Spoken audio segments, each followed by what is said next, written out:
Heartland Sports with Luke Randall. Good evening. In 2 weeks' time, SEMO football will open up the season on the road at Arkansas State, and in 3 weeks' time, it'll be the home opener for the Red Hawks. In preparation for that, tonight at Houck Field, SEMO Athletics hosting Night at the Nest, an event geared towards SEMO freshmen and newcomers, helping them learn the chants and traditions of Red Hawks football. Tonight is Night at the Nest, so it's our student section sort of training, pep rally to get our incoming freshmen really excited for the football season and kind of teach them the chants, cheers, and traditions of SEMO football game day. They're going to learn the fight song. They're going to learn the lock and rock, okay? They're going to learn the alma mater. They're going to learn Grove Street and just how to make noise and cause disruption for the visiting team. Yeah, the fans learning to show up, be loud, and stay late. Now, that's simple, but it's a big help to the football players. It's very important that they do it because even though they're not on the field with us, they're over there, giving us the support we need. Like maybe some stuff is not going our way, but that we know that we have that momentum, that we have a supportive group behind us. It means a lot to us, like especially with the UT Martin game going into double overtime. Like with them doing that stuff, it was very important, and like bringing that energy back up for us to give us the extra motivation to win the game. Here's a date for that home opener. It comes on week 2 of the season, Saturday, September 6th, and it'll be under the lights at Houck Field. Murray State also holding its Fan Fest today.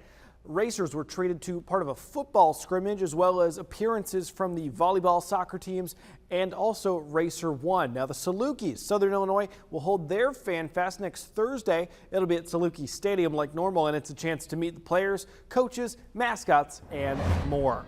Also that night, just about a block away, SIU Soccer will host SEMO Soccer. But the Red Hawks, they have another matchup before that coming up tomorrow in Nashville, Tennessee. Red Hawks will visit Belmont, still searching for their first win of the year. They had 3 goals in the home opener Thursday at Houck. Now just looking to keep that offense going and clean things up defensively. 6 p.m. kickoff. It'll stream live on ESPN+. Zooming out of the Heartland just a bit, Mizzou football getting closer to their regular season kickoff. And man, just a few weeks away, the Tigers taking practice on the road today up to Lindenwood's football facility. Head coach Eli Drinkwitz doing this to help simulate what it's going to be like for this team when they go on the road.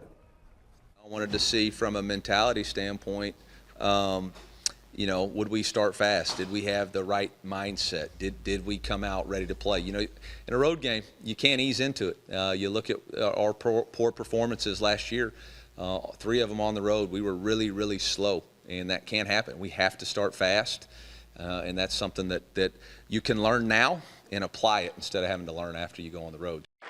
Less than 2 weeks till the season opener. It'll be on a Thursday, August 28th. Still no decision on if the quarterback is Bo Pribula or Sam Horn. When that gets finalized, which it will soon, we'll let you know. Cardinals falling to the Yankees tonight, and City SC down 1-0 against the Chicago Fire. That game started late because of storms in the Chicago area. And coming up tomorrow on KFBS, we are going to start your prep for Jamboree Week here in the Show Me State. We'll go over some of the big ones, the exciting ones, and man, a lot of excitement headed into these. This coming week, Jamboree Week in Southern Illinois and in Southeast Missouri, and also some regular season action coming up in Kentucky.